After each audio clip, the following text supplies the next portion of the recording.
graphs for other results you might do for your personal exercise program. So first, you're going to put in your date that you want in rows. Okay, so this is heart rate recovery in session 1, and I've done some values there for minute 1, 2, 3, 4, and 5.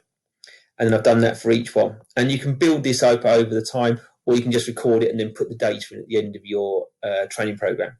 So to start with, all you do is left click and hold, scroll down to do all 3 sessions and scroll across. Okay, then click off. Then you're going to go up to insert, click insert, and then you're going to want a line graph. So click on line graph at the bottom.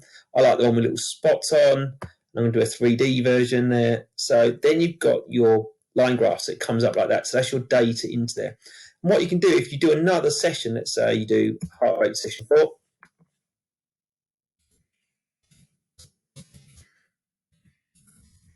and you wanted to add something extra,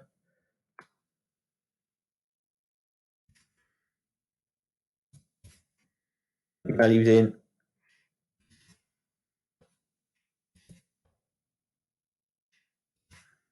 Okay. And all you do is then you click on, let's get rid of that bit, click on your graph, then all you do is grab the corner there, that blue square, drag it down, and it will add the next line into your graph for you.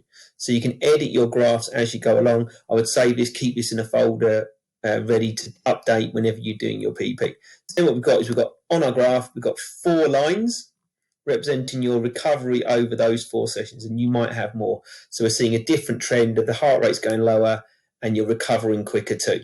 Okay, now you can add titles to this in this chart tools bit.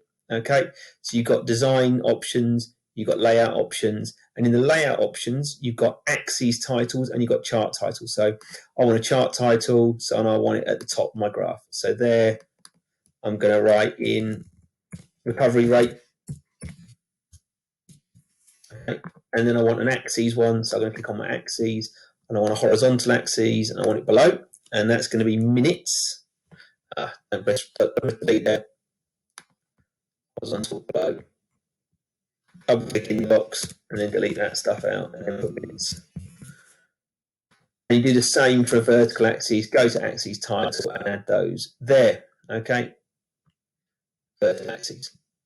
I want that alongside there.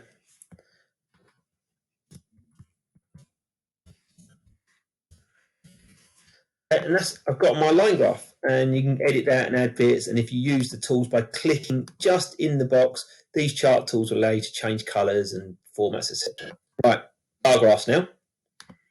So bar graph, so I've got one set up here for a vertical jump. So again, all you do is you highlight those 4 values, go insert, go to a column, because I want a column graph.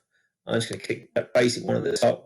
I've got my pre-test results and I've got my post-test, and you can do exactly what I just showed you a minute ago. You can label them in the same way, titles, axes, etc. Okay, best of luck.